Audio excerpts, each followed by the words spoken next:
Hello दोस्तों, नमस्कार। स्वागत एक बार फिर से आपके अपने प्रिय चैनल पर। दोस्तों, अभी की जो सबसे बड़ी खबर आ रही है, जहां पर अब भारत के नौसेना में शामिल हो गया है ये बड़ा सर्विलांस एयरक्राफ्ट। जी हां दोस्तों, अब चाइना और पाकिस्तान की खैर नहीं, बताएंगे पूरी खबर दोस्तों। लेकिन उससे पहले अगर आप भी अपने प्रधानमंत्री नरेंद्र मोदी और भारतीय सेना के हर कदम का दिल से समर्थन करते हैं दोस्तों, और मानते हैं कि एक न एक दिन चाइना भारत सरकार के तलवे के नीचे माफी मांगता हुआ नजर आएगा, तो आप इस वीडियो को अभी कर दीजिए लाइक, चैनल को कर दीजिए सब्सक्राइब, बेल आइकन दबाइए, साथ ही कमेंट बॉक्स में लिख दीजिएगा जय हिंद। जी हां दोस्तों, तो खबरों में आगे बढ़ने से पहले जान लेते हैं आज के बड़े हेडलाइंस, जहां पर आपको बताएंगे कि चाइना के प्रेम में डूबे पाकिस्तान ने मजदूरों के साथ किया ये अन्याय, जमकर हो रहा है पाकिस्तान के इमरान खान का विरोध। बताएंगे पूरी खबर क्या है। साथ ही आपको बताएंगे जहां पर गृह मंत्रालय के अफसर ने राष्ट्रपति चुनाव को बताया सुरक्षित, तो डोनाल्ड ट्रंप ने दिखा दिया बाहर का रास्ता। जी हां दोस्तों, कौन है वो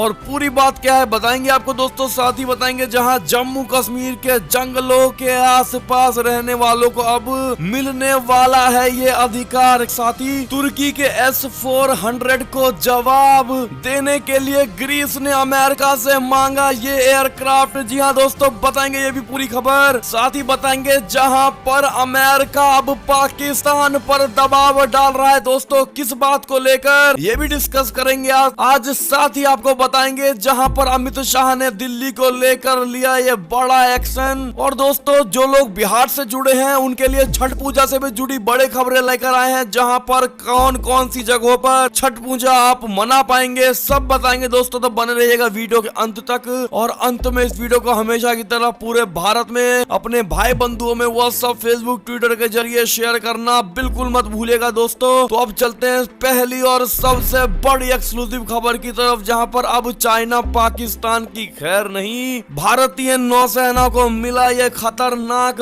P-8I सर्विलांस एयरक्राफ्ट। जी हां दोस्तों, पूर्वी लद्दाख में चाइना से जारी सीमा विवाद और समय समय पर पाकिस्तान की करतूतों के बीच भारतीय नौसेना की ताकत बुधवार को और बढ़ गई है। नौसेना को आज उसका 9वां P-8I सर्विलांस विमान मिल गया है। इससे पहले भारत के पास 8 और P-8I सर्विलांस विमान मौजूद है और उसकी सेवाएं भी ले रहा है। भारतीय नौसेना ने हाल ही में लद्दाख में तनाव के चलते P-8I विमानों को सर्विलांस करने और PLA की जानकारी लेने के लिए सीमा पर लगाया था। इन नए P-8I विमानों को दुश्मन देश के बारे में जानने के लिए कई नई तकनीक और हथियारों से लैस किया गया है। नौसेना को अपना ये 9वां विमान गोवा के हंसा नेवल बेस पर मिला और इसे यहीं तैनात किया जाएगा दोस्तों। बोइंग ने एक बयान जारी करके बात कही। उन्होंने कहा कि 9वां P-8I 4 अतिरिक्त विमानों के लिए एक ऑप्शन कॉन्ट्रैक्ट के तहत दिया जाने वाला पहला विमान है, जिसे भारतीय रक्षा मंत्रालय ने 2016 में ऑर्डर किया था। P-8I विमानों के लिए भारतीय नौसेना पहली और सबसे बड़ी अंतर्राष्ट्रीय ग्राहक है। इसके साथ ही हाल ही में इसने बेड़े में संचालन के 7 साल पूरे कर लिए हैं। ऐसे में दोस्तों, इस P-8I सर्विलांस विमान को भारत में आने पर अगर आप भी इसका समर्थन करते हैं दोस्तों, और मानते हैं कि हमारी भारतीय सेना और मजबूत हो, तो आप कांग्रेचुलेशन P-8I को जरूर कर दीजिएगा दोस्तों। और अमेरिका को भी चलते और बड़ी खबर की ओर, जहां चीन के प्रेम में डूबे पाकिस्तान ने मजदूरों के साथ किया अन्याय, जिसको लेकर जमकर हो रहा है विरोध। जी हां दोस्तों, पाकिस्तान के हजारों मजदूरों ने सिंध के कराची में चाइना के खिलाफ प्रदर्शन किया। ये प्रदर्शन चीनी कर्मचारियों की तुलना में पाकिस्तानियों को कम वेतन देने के विरोध में किया गया है। द न्यूज इंटरनेशनल ने बताया कि ऑरेंज लाइन मेट्रो ट्रेन यानी OLMT प्रोजेक्ट के लिए पंजाब मास ट्रांजिट अथॉरिटी ने कई चीनी कर्मचारियों को भर्ती किया था, और वो अपने पाकिस्तानी कर्मचारियों कर्मचारियों के बजाय चीनी कर्मचारियों को ज्यादा सैलरी दे रहा है। वेतन में भारी असमानता पाकिस्तानी कर्मचारियों के मनोबल को प्रभावित कर रही है, क्योंकि चीनी कर्मचारियों के लिए अलग ग्रेडिंग सिस्टम भी अपनाया जा रहा है। इतना ही नहीं, चीनी कर्मचारियों को युआन में भुगतान किया जा रहा है, जबकि स्थानीय लोगों को पाकिस्तानी रुपए यानी PKR वेतन दिया जा रहा है। दोस्तों, अपने ही देश के लोगों के साथ अन्याय करवा रहा है पाकिस्तान के प्रधानमंत्री इमरान खान। बता दें, द न्यूज इंटरनेशनल ने लिखा है कि बुधवार को एक PKR के मुकाबले एक CNY का मूल्य 24 रुपए के बराबर है। OLMT प्रोजेक्ट में काम कर रहे 93 चीनी कर्मचारियों के वेतन के आंकड़ों के अनुसार चीनी कर्मचारियों को मोटी सैलरियां दी जाती हैं दोस्तों, जबकि पाकिस्तानी कर्मचारी चीनी कर्मचारी जितना काम करे या उनके पास समान पद हो तब भी उन्हें सैलरी बहुत कम मिलती है दोस्तों। ऐसे में इमरान सरकार और चीनी सरकार के खिलाफ भारी प्रदर्शन पाकिस्तान के मजदूरों ने किया है। ऐसे में इन मजदूरों के साथ आप खड़े हैं, हाँ या ना, और इनकी मांग जो जायज आपको लगती है दोस्तों, तो अपनी राय और अपना समर्थन जरूर दिखाइएगा। और साथ ही पाकिस्तान की सरकार को किस प्रकार घेरना चाहिए जहां पर अपनी जनता से ही कमीशन खाती है, वो ऐसी सरकार को छी भी बोलना बड़ा पाप लगने वाला हिसाब किताब लगता है दोस्तों। आपकी इस पर क्या प्रतिक्रिया है अवश्य ही बताइएगा। एक और खबर की माने तो गृह मंत्रालय के अफसर ने राष्ट्रपति चुनाव को बताया सुरक्षित, तो डोनाल्ड ट्रंप ने दिखाया बाहर का रास्ता। जी हाँ दोस्तों, बता दें, अमेरिका के राष्ट्रपति डोनाल्ड ट्रंप ने गृह मंत्रालय के उस शीर्ष अधिकारी को बर्खास्त कर दिया है जिसने पिछले सप्ताह कहा था कि 3 नवंबर को हुए राष्ट्रपति पद का चुनाव अमेरिका के इतिहास में सबसे सुरक्षित चुनाव है। ट्रंप ने इन चुनावों में धोखाधड़ी का आरोप लगाते हुए कई राज्यों में मुकदमे दर्ज कराए हैं, लेकिन वो अपने दावों को पुख्ता करने के लिए कोई सबूत मुहैया नहीं करा सके। आपको बता दें, ट्रंप ने मंगलवार को ट्वीट करके कहा कि उन्होंने गृह मंत्रालय में cyber security and infrastructure security agency के निदेशक क्रिस्टोफर क्रेप्स को बर्खास्त कर दिया है। उन्होंने ट्वीट करके कहा कि 2020 चुनाव की सुरक्षा को लेकर क्रिस क्रेप्स का हालिया बयान बिल्कुल गलत है। चुनाव में व्यापक स्तर पर अनियमितताएं और धोखाधड़ी हुई मृत लोगों के मतों की गणना की गई। चुनाव प्रहरियों को मतदान केंद्रों में जाने की अनुमति नहीं दी गई। वोटिंग मशीन में खामियां थी, जिसके कारण ट्रंप के लिए दिए गए मत यानी निर्वाचित राष्ट्रपति जो बाइडेन के खाते में चले गए। ऐसे में दोस्तों, इन सभी कारणों को देखते हुए सिक्योरिटी एजेंसी के निदेशक पद से तत्काल प्रभाव से इनको बर्खास्त कर दिया गया। दोस्तों, इस पर आपकी क्या प्रतिक्रिया है अवश्य बताइएगा। और क्या ट्रंप को हार स्वीकार कर लेना चाहिए दोस्तों, या फिर उनको अपने इस जीत के लिए, अपने इस हार के लिए लड़ना चाहिए? आप क्या सजेशन देना चाहेंगे दोस्तों, कमेंट करके अवश्य ही बताइएगा। एक और खबर की माने तो जम्मू कश्मीर में जंगलों के आसपास रहने वालों को अब मिलेंगे वन भूमि इस्तेमाल के अधिकार। जी हाँ दोस्तों, जम्मू कश्मीर में अनुसूचित जनजातियों और पारंपरिक रूप से जंगलों के आसपास रहने वालों को जंगल की जमीन इस्तेमाल करने के कानूनी रूप से अधिकार मिलेंगे। ये अधिकार मकान बनाने, खेती और आजीविका के लिए एक निर्धारित सीमा तक वन भूमि इस्तेमाल के होंगे। अधिकार विरासती होंगे। लाभार्थी इन अधिकारों को किसी और के नाम हस्तांतरित नहीं कर सकेंगे। प्रदेश सरकार वन अधिनियम 2006 और संबंधित नियमों को लागू करने जा रही है। इस अधिनियम के लिए 31 मार्च 2021 तक वन अधिकार का रिकॉर्ड पूरे करने का लक्ष्य रखा गया है। जम्मू कश्मीर में 14 वर्ष के बाद इस अधिनियम को अमल में लाया जा रहा है। जी हाँ दोस्तों, ऐसे में केंद्र सरकार के इस बड़े फैसले का आप कितना समर्थन करते हैं दोस्तों, अवश्य ही बताइएगा। एक और खबर की माने तो तुर्की के S-400 को जवाब, ग्रीस ने अमेरिका से मांगे Lockheed Martin F-35 fighter jet. जी हाँ दोस्तों, तुर्की के साथ जारी तनाव के बीच ग्रीस ने अमेरिका से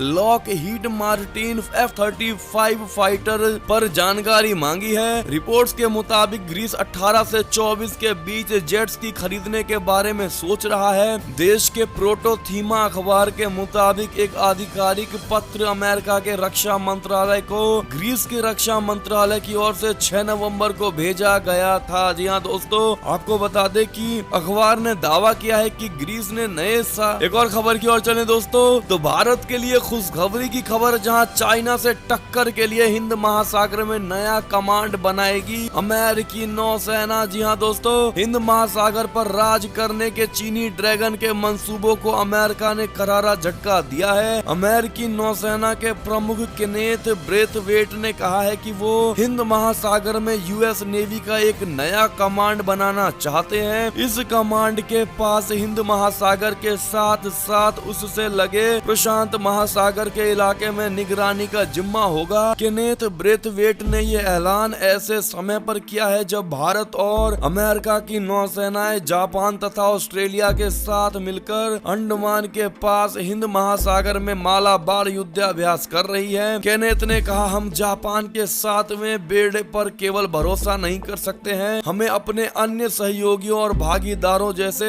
सिंगापुर और भारत को देखना होगा। यही नहीं, अगर बहुत जरूरी हुआ तो वास्तव में एक बेड़ा रखना होगा। जी हाँ दोस्तों, ऐसे में भारत के लिए बड़ी खुशखबरी मानी जा रही दोस्तों, जहां पर अमेरिकी नौसेना की तरफ से नए कमांड की जो ढांचा तैयार करने का कार्य शुरू होगा। दोस्तों ऐसे में आपकी क्या प्रतिक्रिया है, अवश्य ही बताइएगा। एक और खबर की माने तो इजराइल को मान्यता देने के लिए पाकिस्तान पर अत्यधिक दबाव डाल रहा है इमरान खान। जी हाँ दोस्तों, बता दें, ऐसा इमरान खान का कहना है। दोस्तों आपको बता दें कि पाकिस्तान के प्रधानमंत्री इमरान खान ने दावा किया है कि अमेरिका इजराइल को मान्यता देने के लिए उनके देश पर अत्यधिक दबाव डाल रही है। उन्होंने कहा कि संयुक्त अरब अमीरात यानी यूएई और बहरीन सहित अरब देशों के इजराइल को मान्यता देने के बाद ये दबाव और ज्यादा बढ़ गया है। पाकिस्तानी पीएम ने कहा कि डोनाल्ड ट्रंप के शासन के दौरान ये दबाव बहुत ज्यादा बढ़ा है। जी हाँ दोस्तों, एक और खबर की माने तो ट्विटर ने लद्दाख को चाइना का हिस्सा बताने पर मांगी माफी, 30 नवंबर तक सुधारेगा इस गलती को। जी हाँ दोस्तों, सोशल मीडिया कंपनी ट्विटर ने गलत तरीके से लद्दाख को चीन का हिस्सा दिखाने के मामले में लिखित में माफी मांग ली है। इस मामले की जांच के लिए बनाए गए संसदीय पैनल से ट्विटर ने लिखित में माफी मांगी है। इसके साथ ही ट्विटर ने 30 नवंबर तक का वक्त अपनी गलती सुधारने के लिए भी मांगा है। पैनल की अध्यक्ष मीनाक्षी लेखी ने इसकी जानकारी दी है। उन्होंने कहा कि ट्विटर ने गलती सुधारने के लिए 30 नवंबर तक का वक्त भी मांगा है। जी हाँ दोस्तों, ऐसे में दोस्तों भारत की ये बड़ी जीत मानी जा रही है, जहां पर ट्विटर ने हार स्वीकार किया है दोस्तों, और चाइना को भी एक सबक मिला है कि भारत कहीं भी अपना हिस्सा नहीं छोड़ने वाला, चाहे वो ट्विटर हो या फिर हकीकत की कोई जमीन क्यों ना हो। एक और खबर की माने दोस्तों तो चाइना के पास बौद्धों के सर्वोच्च धर्मगुरु दलाई लामा को चुनने का कोई धार्मिक आधार नहीं है। जी हाँ दोस्तों, ऐसा अमेरिका का कहना है। बता दें आपको, अमेरिका के एक शीर्ष राजनयिक ने कहा है कि चाइना के पास अगला दलाई लामा चुनने का कोई धार्मिक आधार नहीं है और बौद्ध धर्म के तिब्बती अनुयायी सैकड़ों साल से अपना आध्यात्मिक नेता सफलता पूर्वक चुनते आए हैं। अंतर्राष्ट्रीय धार्मिक स्वतंत्रता के लिए अमेरिका के विशेष राजदूत सैमुअल डी ब्राउन बैंक ने अक्टूबर में भारत की अपनी यात्रा को याद करते हुए एक कॉन्फ्रेंस कॉल के दौरान ये बात कही थी। जी हाँ दोस्तों, इस पर आपकी क्या प्रतिक्रिया है, अवश्य ही बताइएगा। एक और खबर की माने तो चीन कर रहा है नेपाल कम्युनिस्ट पार्टी में बड़ी दरार का फायदा उठाने की कोशिश। चीनी राजदूत ने प्रधानमंत्री ओली के साथ की है एक बैठक। बता दें, नेपाल कम्युनिस्ट पार्टी के अंदर बड़ी दरार के बीच नेपाल में चीनी राजदूत होई यानकी ने मंगलवार को देर शाम प्रधानमंत्री केपी शर्मा ओली से मुलाकात की और लगभग 2 घंटे तक बातचीत की है। प्रधानमंत्री आवास और सचिवालय के अंदर के सूत्रों ने इसकी पुष्टि की है। प्रधानमंत्री सचिवालय के एक अधिकारी ने नाम नहीं छापने की शर्त पर न्यूज एजेंसी ANI को बताया, चीनी राजदूत कल देर शाम यहाँ थे और प्रधानमंत्री ओली के साथ करीब 2 घंटे तक चर्चा की। एक अन्य सूत्र ने यह बताया है कि यांकी और ओली ने पार्टी के अंदर चल रहे मुद्दों को हल करने के बारे में चर्चा की है। एक सूत्र ने ANI से मुलाकात के बारे में बताया, उन्होंने पार्टी को बनाए रखने के लिए पार्टी के मामलों के बारे में चर्चा की। राजदूत यांकी ने विवादों को सुलझाने और आम सहमति तक पहुंचने के लिए बातचीत जारी रखने पर जोर भी दिया है। जी हाँ दोस्तों, सत्तारूढ़ नेपाल कम्युनिस्ट पार्टी के अंदर असंतोष की बात एक बार फिर सामने निकल कर आई है। जी हाँ दोस्तों, ऐसे में आपको बता दें कि चाइना पूरी तरह से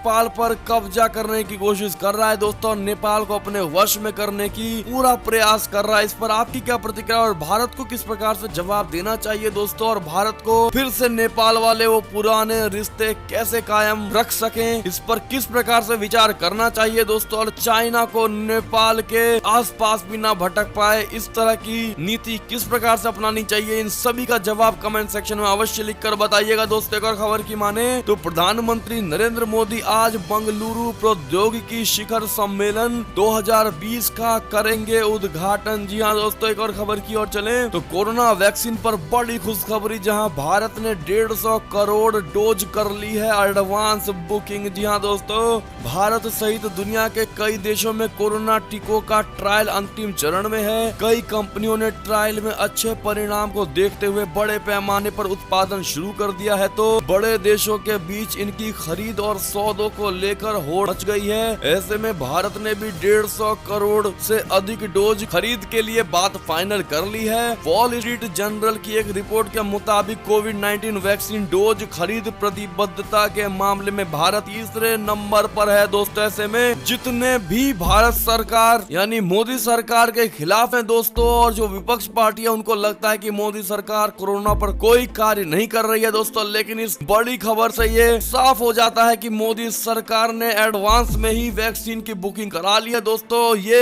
एक बड़ा तमाचा होगा विपक्ष के मुंह पर। ऐसे में अगर आप भी मानते हैं कि मोदी सरकार हर संभव प्रयास कर रही है और विपक्ष के लिए ये तमाचा है, तो इस वीडियो को शेयर करिए इतना कि विपक्ष तक पहुंचे, ताकि उन्हें पता लगे कि कोविड को लेकर भारत सरकार कितना सीरियस है। तो शेयर करना बिल्कुल मत भूलिएगा। एक और खबर की माने तो जो बाइडेन ने भारत को लेकर दिया ये पहला बयान, प्रधानमंत्री मोदी को लेकर कह दी ये बड़ी बात। बता दें आपको, अमेरिका के नवनिर्वाचित राष्ट्रपति जो बाइडेन ने कहा है कि वो कोरोना महामारी से पार पाने, वैश्विक अर्थव्यवस्था को पटरी पर लाने के लिए कदम उठाने और एक सुरक्षित एवं समृद्ध हिंद प्रशांत क्षेत्र को बनाए रखने सहित सभी साझा वैश्विक चुनौतियों से निपटने के लिए प्रधानमंत्री नरेंद्र मोदी के साथ मिलकर काम करने के इच्छुक हैं। जो बाइडेन के सत्ता हस्तांतरण दल ने ये जानकारी दी है। जी हाँ दोस्तों, ऐसे में आप में से कितने ऐसे लोग हैं जो ये मानते हैं कि प्रधानमंत्री मोदी को भी जो बाइडेन के साथ काम करना चाहिए? हाँ या ना बताइएगा जरूर। एक और खबर की माने तो त्योहारों के लिए जिंदा रहना है जरूरी, ये कहकर दिल्ली हाई कोर्ट ने खारिज कर दी छठ पर याचिका। जी हाँ दोस्तों, कोरोना को देखते हुए दिल्ली हाई कोर्ट ने राष्ट्रीय राजधानी में घाटों पर छठ पूजा समारोह आयोजित करने की अनुमति देने से